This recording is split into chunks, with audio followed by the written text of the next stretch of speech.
Good morning, everybody. It is so glad to see everybody here today. Welcome to Ogden Baptist Church and happy Mother's Day. And man, it's just so good to see everybody and full house. And we got some folks ain't been here in a little while, and so it's just good to see people.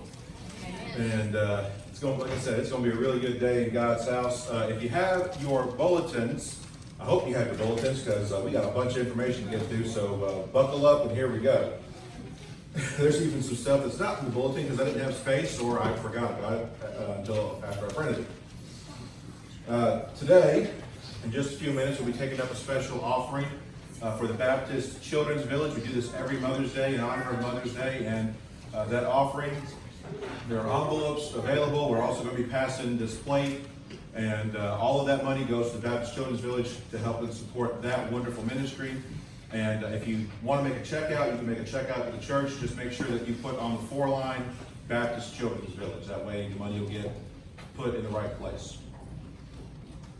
Next Sunday, the 16th, it's going to be a come and go shower for Morgan Stagg. She's having a little boy.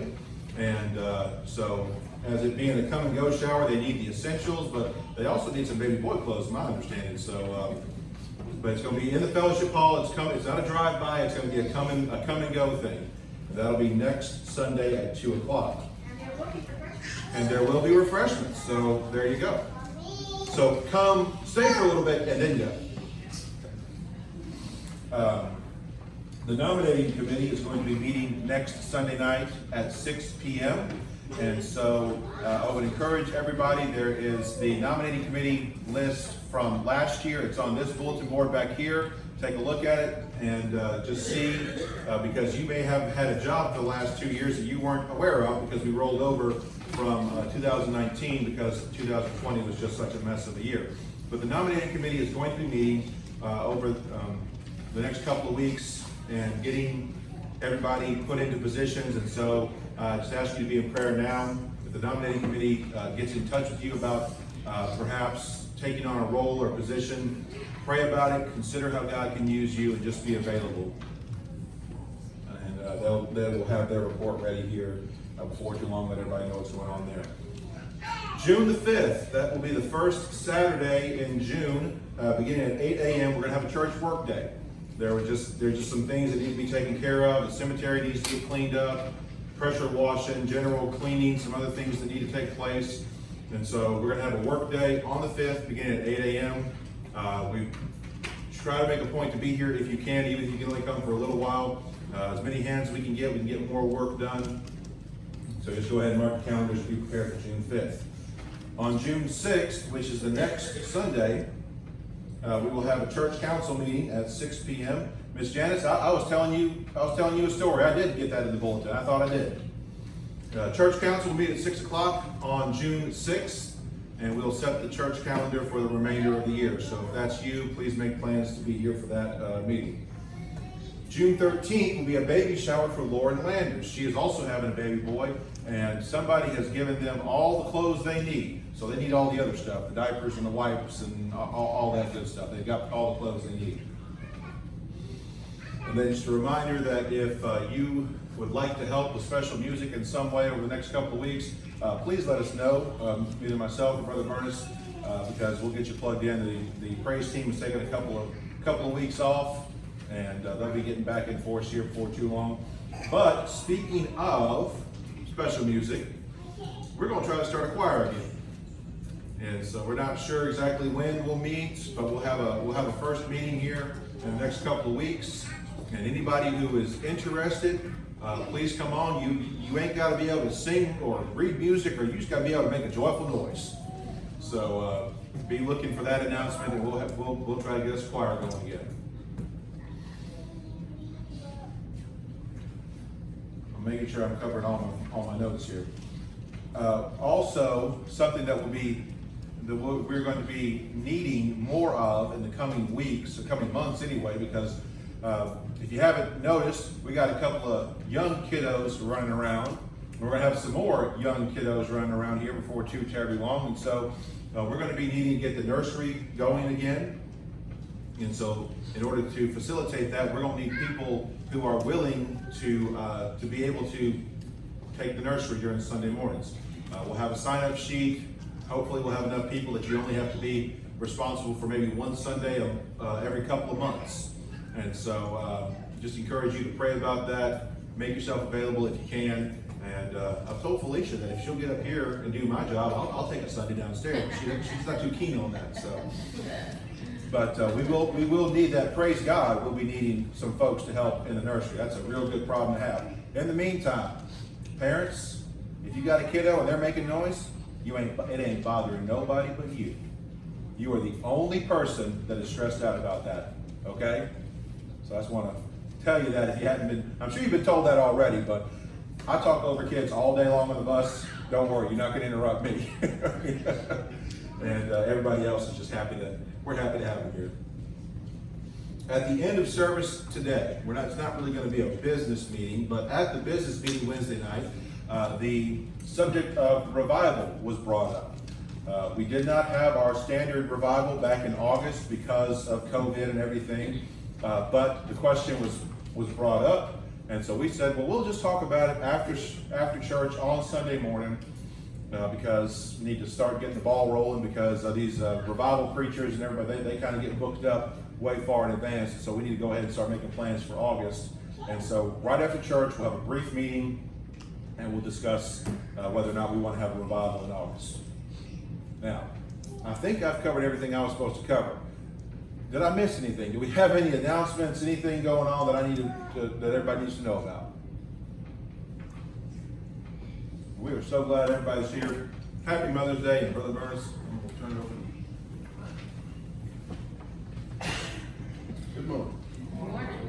Standing for Scene 5, 47. I stand amazed in the presence.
Heavenly Father, as we come this morning, we thank you for this day that you've made. Father, we just want to be rejoicing and happy because of all that you do for us. I want to especially remember our mothers this morning, I want to honor them, praise them for all that they've done.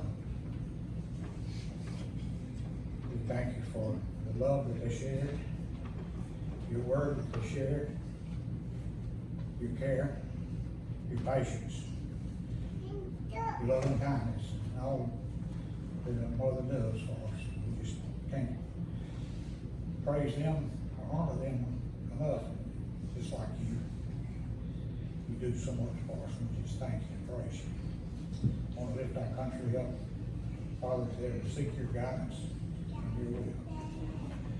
Father, we just thank you for your mercy and your grace. Thank you especially for salvation through Christ Jesus. We thank you for all that you do for us. I just want to praise you and worship you for the great and awesome God that you are. We ask you to forgive us. We ask you to lead and guide us and strengthen us in the days ahead. We just want to ask these things in Christ's name. Amen. At this time, we'll take up the offering for the Baptist Children's Village.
Christopher.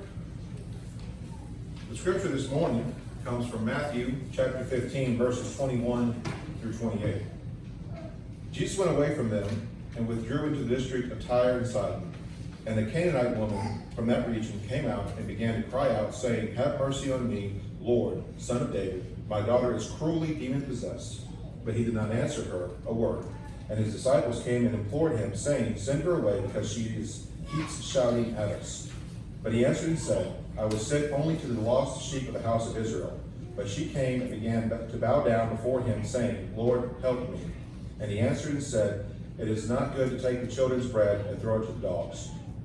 But she said, "Yes, Lord, but even the dogs feed on the crumbs which fall from their master's table." Then Jesus said to her, "O woman, your faith is great. It shall be done for you as you wish." And her daughter was healed at once.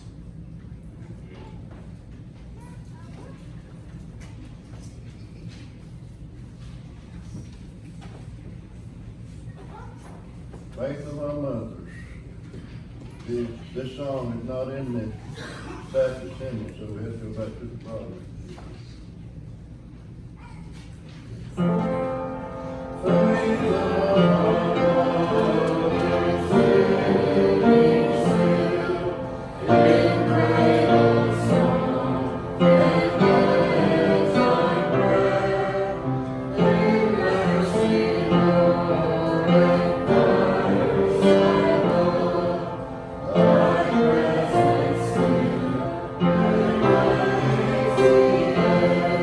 Thank you.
67, extended receipt. That should be showers of blessing.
Let's pray. Lord, thank you, Lord, for this beautiful day, Lord. Thank you, Lord, for this church, this community, Lord. Thank you, Lord, for our mothers who've done so much for us, Lord. We love you so much, Lord. Lord, we pray for spiritual healing, Lord, and physical healing, Lord. We pray for the sick, for those who are in church, Lord. We pray for Lord Christopher, that is brings a message, Lord. We pray for our governor, our military, Lord. Lord, we love and we thank you, Lord. And Lord, just bless this offering, Lord, and use it for your benefit, Lord. Lord, we love you, we thank you, Lord. And Lord, we pray, Lord, that you forgive us, Lord, our many sins, Lord.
May God get the honor and glory and praise for whatever comes out of my mouth today.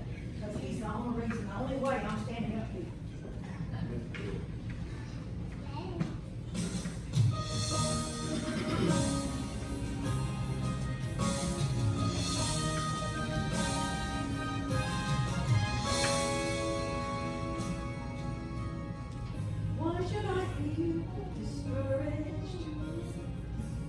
Why should the shadows come?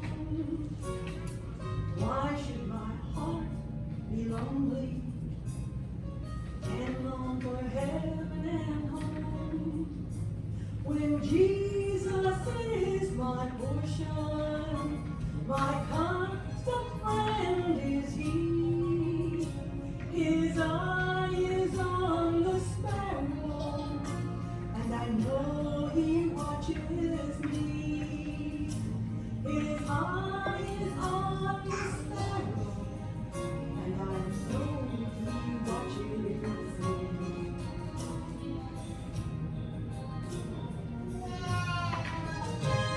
I sing because I'm happy. I sing because I'm free. For His eye is on the sparrow, and I know He watches me.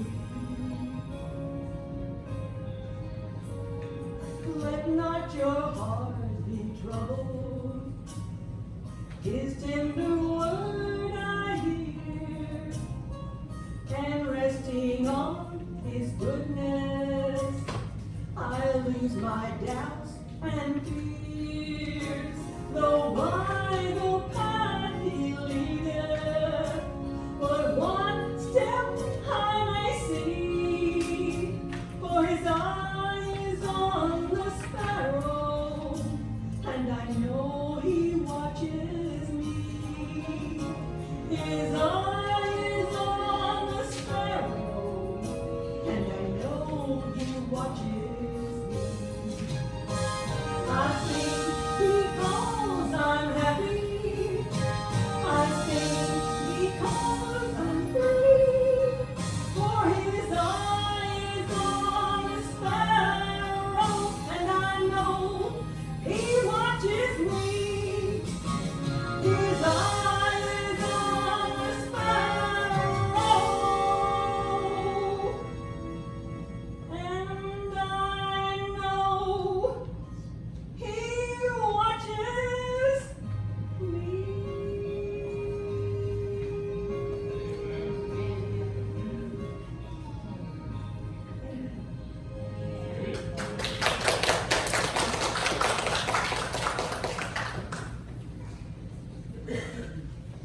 Thank you, Miss Pat, for sharing that with us this morning. Thank you, Brother Ernest and Christian, for leading us in worship today. And happy Mother's Day to all the moms out there. And we'll be recognizing y'all here at the end of the service. If you haven't noticed already, we got something to give you over there. So we'll be recognizing y'all here. It cannot be overstated the importance of Mom. Just everything that she does, has done, will continue to do to help us out. Even if we're older, we're out of the house, we're living our own lives, Mama is still doing all she can to help us out. There are a lot of very strong mothers mentioned in the Bible. Sometimes we don't even know what their names are. But the impact that they made on the world, it just, you can't even measure it. And today we have this mother that we're going to talk about. And again, we don't know her name. We don't know anything about her other than that she was a woman in desperate need and willing to do anything for her child. Now, I know that there are a lot of things that we would put up with and that we would go without in order to achieve a goal for ourselves. Whether it's, well, I really, really want to get X. And so in order to get X, I'm not going to eat lunch this month. So that way I can save that money and put it towards getting whatever I want, because being hungry for a little while is worth whatever outcome I'm going to get.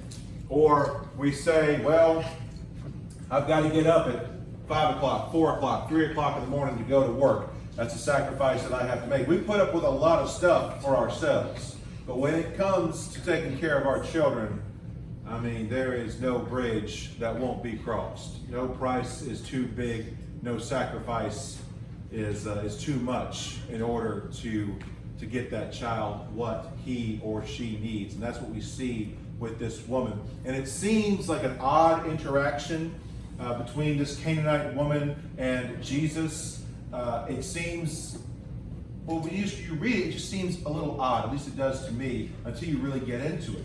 And so there's some background things going on, some things that hopefully I can make clear and see what the faith of this mother accomplished and the things that she went through. This wasn't just going up to Jesus in a public place and saying, "Hey, Jesus, I need help." There was so much more going on there. We begin the story. It says that Jesus went away from there and withdrew into the district of Tyre and Sidon. This is in the northern part of Israel, up towards Galilee. Kind of, it's getting up to hillbilly country, basically, is what it amounts to. When the disciples and when when they're looked down upon during Jesus' ministry, these are a bunch of Galileans. These are a bunch of country rednecks who don't know nothing. Read it that way. That's because that was the sentiment of the people of that day. Folks from Galilee were kind of uneducated. They were probably missing teeth, and that's the folks we're talking about. So they were up in the northeastern part of Israel, and a Canaanite woman from that region came out and began to cry out. Now, it's interesting and it's important why Matthew identified this woman as a Canaanite. Now, technically, yes, that is true. That whole region is Canaan, what we think of as modern-day Israel, the Palestinian area. That was Canaan, and therefore anybody from that area could be called a Canaanite. But Matthew wrote his gospel to a Jewish audience. When Matthew sat down to write his account of Jesus' life, he wrote with a Jewish reader in mind, a Jewish reader who understood the historical importance of the history and lineage of Jesus. A Jewish reader who had been taught the Torah, who had been taught the history of Israel and coming into the promised land, and the Canaanites were the bad guys. The Canaanites were always the enemy of Israel. Yes, they may have been called Philistines or Perizzites or Amorites, but they were all Canaanites. And they were the ancient enemy of Israel. So when Matthew writes this and he identifies her as a Canaanite woman, she is the enemy of our people. That is where this story begins. And so, whether intentionally or unintentionally, Matthew is almost setting the reader up to be hostile towards this woman because she is the enemy. But not only did she have the fact that she was a Canaanite going against her, she had the fact that she was a woman. In this time, a woman would not approach a man in public for any reason. It was a social taboo for that kind of thing to take place. If you remember the story of Jesus with the woman at the well, and Jesus speaks to her, and she's shocked, she's flabbergasted. And not only it's because she's a Samaritan, but also because she's a woman. A man wouldn't have talked to her. It would have been beneath his station. And so this woman is going against these social conventions. She's going against, and she knows what the people of Israel think of her, because we read on over next couple of verses where she says even a dog receives crumbs from the table. Well, in the first century, dog was sort of a derogatory term, a racial slur that the Jewish people used to refer to the people of Canaan or to Gentiles in general. And so she's acknowledging that she understands and she knows what her place is in the eyes of a Jewish man. And yet, in order to save her daughter, she went against all of these things. She risked not only public humiliation, but anything. I mean, she could have been slapped, she could have been spit upon, they could have physically removed her and thrown her out of whatever gathering this was. And she understood all of these things, and yet she came anyway because her need was so great. And it wasn't her need, but the need of her child. She was crying out. She said, "Have mercy on me, Lord, Son of David." She acknowledges who Jesus is. Now, this is fairly amazing to me. You might say, well, yeah, obviously, she needs help from this person. She needed help from Jesus, so of course she's going to flatter him. Of course, she's going to do everything she can to ingratiate herself to him. You know, it's like when you were a kid and you wanted mom to do something for you, you wanted permission to go out on Friday night or whatever it was, so you did all your chores, plus you did a little bit extra because you wanted mom to be in a good mood before you asked that question. Don't act like you're the only, I mean, I know I'm not the only one who did that. You wanted to put mom in a good mood, so she'd hopefully say yes. And yeah, there may have been a part of this Canaanite woman who wanted Jesus to be in a good mood, so he would help her. But also, she is truthfully acknowledging who he is, calling him Lord, the Son of David. David, the great king, who every Jewish person held up on the super high pedestal as if he was just a little bit below God himself. And this woman is acknowledging Jesus' rightful authority. When so many Jewish people who knew the prophecies, who understood who the Messiah was supposed to be, they refused to acknowledge him. It's so often that those who are on the outside looking in, they get a clearer picture. They understand things better than those who are right up against it. It's why if you're working on something, some kind of project, or you're writing something, it's always good to get somebody else to take a look at it before you turn it in. Different set of eyes. They're not as intimately acquainted with whatever that project is as you were, and so they can spot the flaws that you might not be able to see. So this woman acknowledged who Jesus was and presented her petition. And then we have this it almost seems out of character for Jesus, because Jesus has helped Gentiles. He's helped women. He's always been gracious and compassionate and there to listen. In fact, even rebuking his disciples who have tried to keep people away from him when they were crying out for help. Don't do that. Let them come to me. And so verse 23 seems so out of character. But he did not answer her a word. Didn't even acknowledge her. The way this is written, I mean, he just basically flat out ignored this woman. Now, I have recently, I think somebody here at the church shared it with me. There was a preacher who used this story to accuse Jesus of being racist. Jesus was racist, and then the woman called him out on it, and so then he he repented of his racism. No. That's one of those things where you may go ahead, you make your determination beforehand, and then you find some way to make the Bible line up with what you're saying. That's not what's going on here. Because you see, Jesus, he never did anything for one reason. He never was simple in what he presented. Yes, the stories that he told were simple, but they also had very deep messages. And he wasn't just he may have been talking to this group right here, but the message was also for these people over here, kind of indirectly. It's kind of like when you fuss at one kid, but you're also fussing at the other kid too, because the other kid's doing the same thing. Jesus had multiple reasons for everything that he did. It was never just one note. You know, he taught in the parables in order to teach the things of heaven in a way that simple people who didn't have advanced religious degrees so that they could understand, so that they could get these points. But the way he taught it, he also taught it so that those with the religious degrees would realize, oh, we are wrong. You know, I have to wonder sometimes, because Jesus taught in parables, which are these stories, right? Stories that have a heavenly meaning. I wonder if there were times that maybe Jesus and the disciples are sitting around the fire, or maybe they're walking down the road, and he's just sharing a story about what one time he and his dad went fishing. And the disciples were back there, you know, they got Peter and John at the back going, okay, what's he mean by that? Okay, what's the fish mean? Jesus is just telling a story about going fishing, but they're thinking there's got to be more to the story than that, right? Because that's what he did his whole ministry.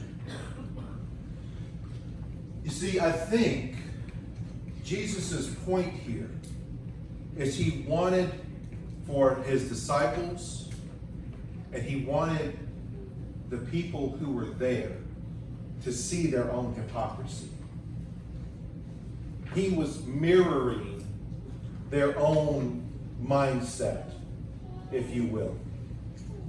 He was teaching them just as much as he was teaching this woman. He didn't answer her, didn't say a word.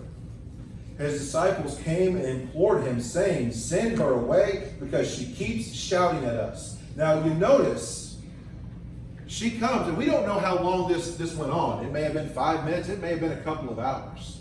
But she came, and Jesus said nothing. She didn't give up.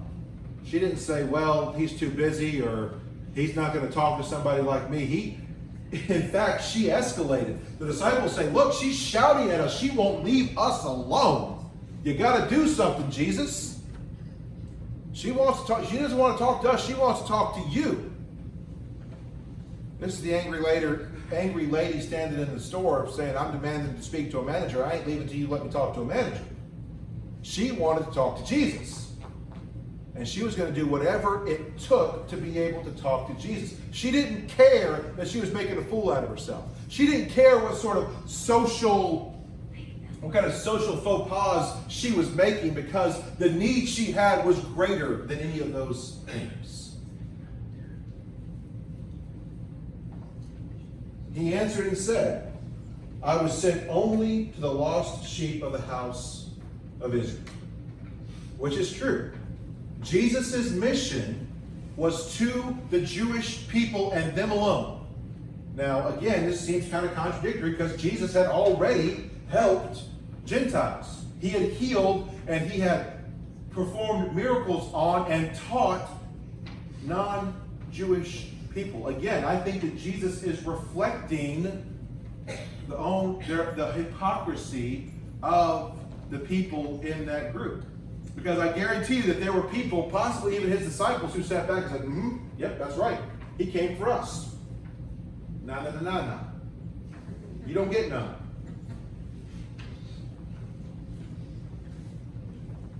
And Jesus said this because he knew exactly what was happening. He knew the thoughts of the people standing around him, and he knew what this woman was going to say. She came and began to bow down before him, saying, Lord, help me. And he answered and said, It is not good to take the children's bread and throw it to the dogs.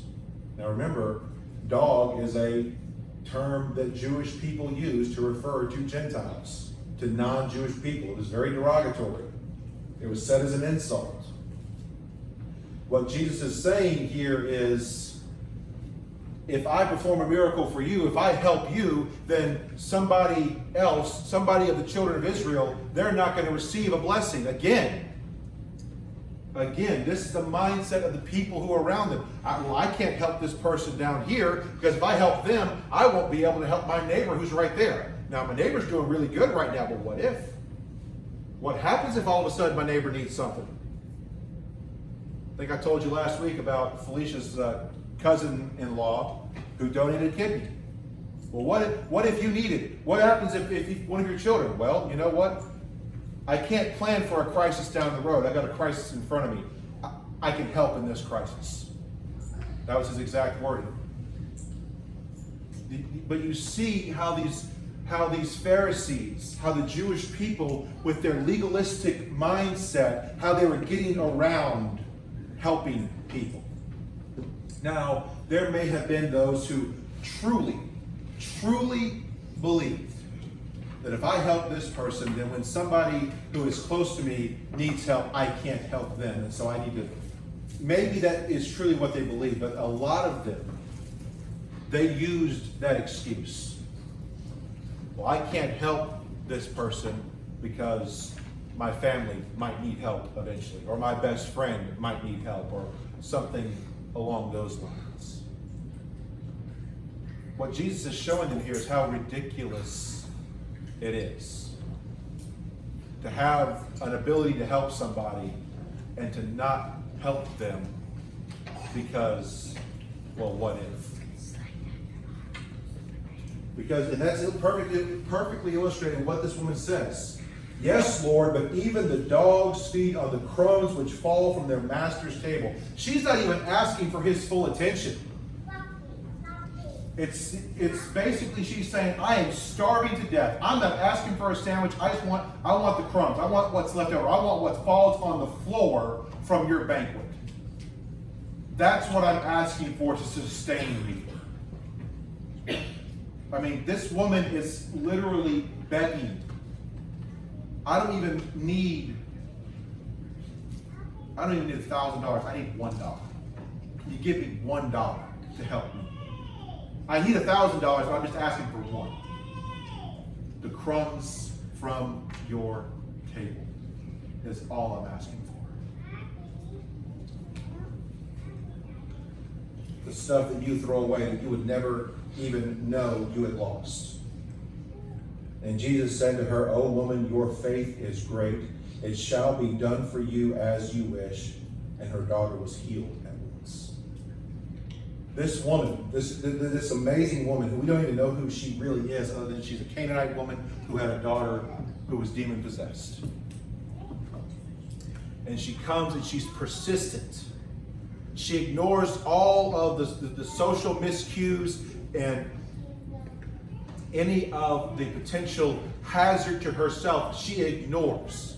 She then persistently and with perseverance continues to go to Jesus and to say, Lord, help me. Please, please, please, please. And she didn't give up until Jesus finally acknowledged her. And even when it seemed like Jesus said no, she continued to persist. Now, no, she didn't change Jesus's mind. Because, number one, Jesus knew what was going to happen. Being that he is the all-knowing, all-seeing, all-understanding God of creation, he knew exactly what this woman was going to say, and every thought in the head and the heart of every person who was there, he knew what was going on. It's just like when God in the wilderness decided that he was going to strike down the people of Israel for their infidelity and for their worshiping of idols, and Moses went and prayed before God and begged God not to destroy them. God knew what Moses was going to do. And in that instance, he relented. And in this instance, too, he relented. But also, Jesus, being the complex and amazing teacher that he was shining a light on the hypocrisy of his audience, showing them just how ridiculous their mindset was.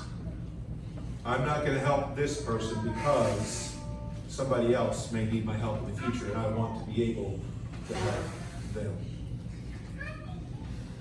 I had a football coach who always talked about leave it on the field. Give everything you have every single play. There's no sense in saving some for the fourth quarter because you might not make it to the fourth quarter. Give everything you have every opportunity you have.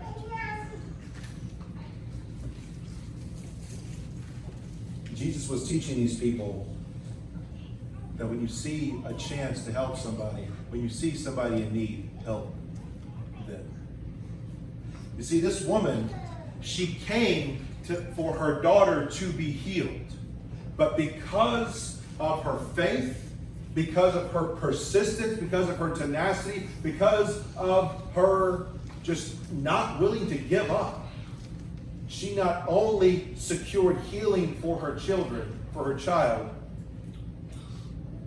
she made an impact on every person that was there. Everybody who was there, the disciples, the casual bystanders, they all saw what this woman did, and they saw the result, and it made an impact on them. Moms, you have no idea just how deeply you touch not only the lives of your children and grandchildren and nieces and nephews, but of the people who see you act as mom. People will be amazed. They'll never tell you.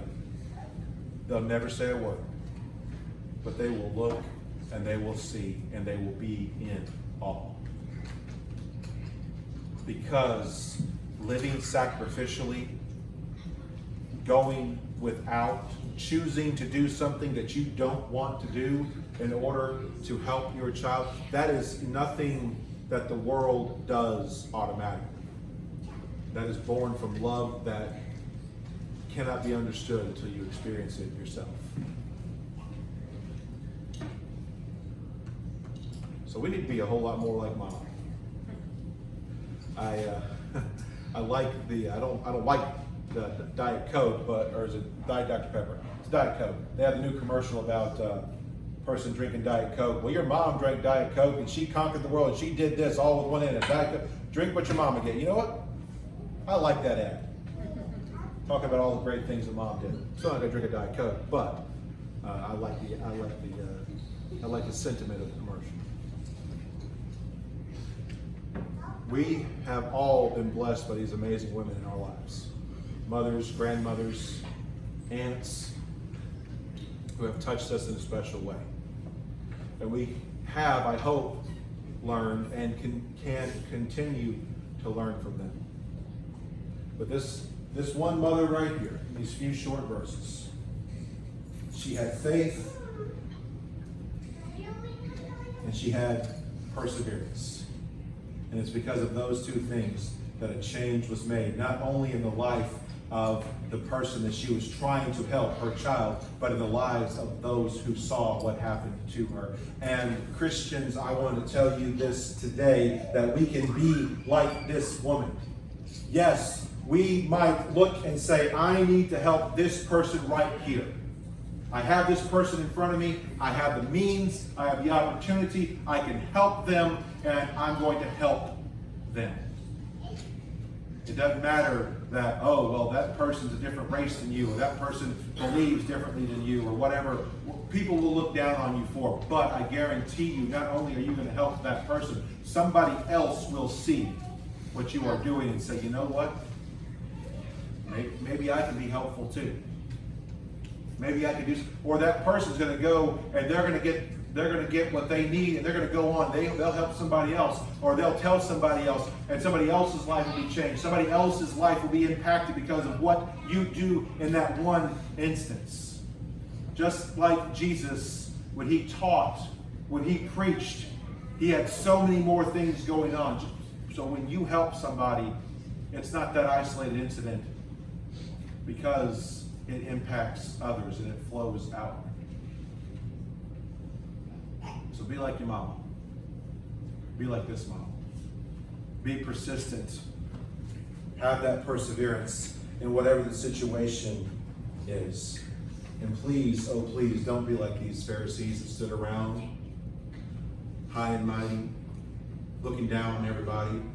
I'm not going to help a dog when I can help my brother or sister. Well, you know what? Those dogs need help too. And maybe if you start helping those dogs, you realize they're not dogs, they're people who need the love of God just as much as we do. Let's pray.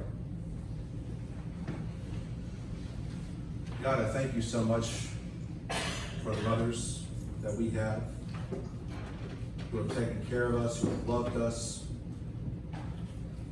taught us, let us get to this point that we are in now. We thank you for them and for just what they mean to each and every one of us, God.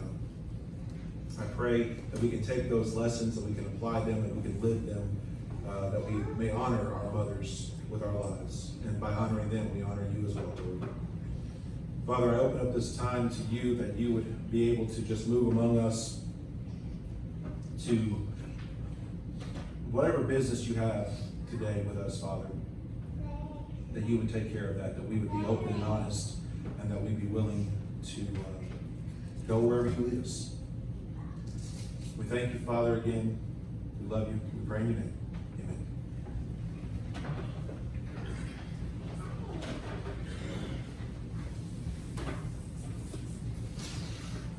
Let's stand and sing hymn number 316. Jesus is still come.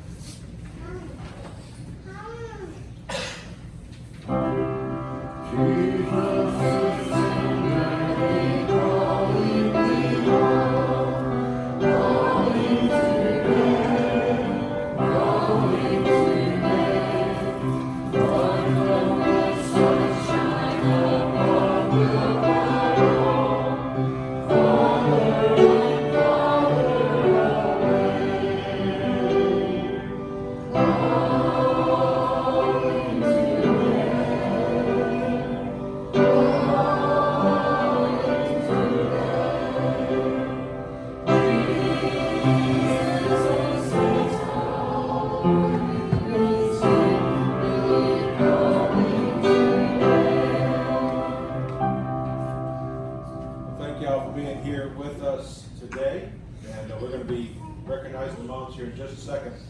But I remembered something that we decided and talked about at business meeting. We did talk about it here. The 30th, which is the last Sunday of the month, we're going to have Lord's Supper. We got these little containers. It's got the juice in there. They call it a wafer on top. It's a little bit kind of like styrofoam, but we're going to have the Lord's Supper on the 30th, y'all. So y'all make plans to be here for that. Of course, all the other wonderful opportunities we have coming up. We've got the baby shower for Morgan and Ricky next Sunday, nominating committee next Sunday night. Just all kinds of good things happening here in the next several weeks. We will have a brief discussion this morning as soon as we dismiss about revival, and so if you'd like to hang around for that, please do. We'll just be real quick, I promise. Brother Roy, I know we talked about it. How do we say we're going to get these passed out? Well, I think the children are gonna pass it. Children? Now, We need some kiddos. All right, tell you what, y'all be seated. The children come forward, adults be seated. There we go. Okay. All right. Brother Chris, we want the mothers to stand up, and as they get, and they sit down. Thank you, Ms. Carol. So mamas, y'all stand up for a second, please. I'm sorry. Okay, so you got, y'all go here. Somebody hold fast. There you go. Y'all hold these, get these to mamas. And then, here, help Corbin, please. pass it out.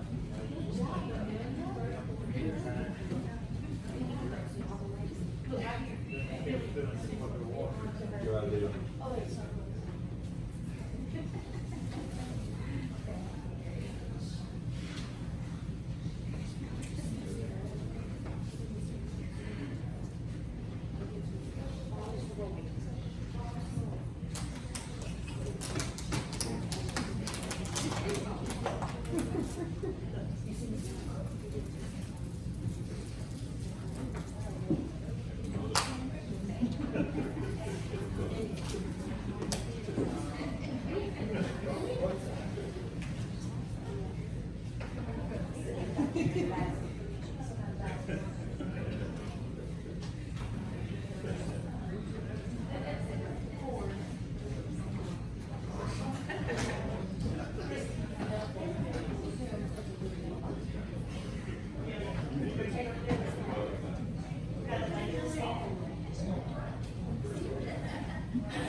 Did all the mothers get one of these? Yes, you did. She didn't really load it. Carry one back to Ms. Janice.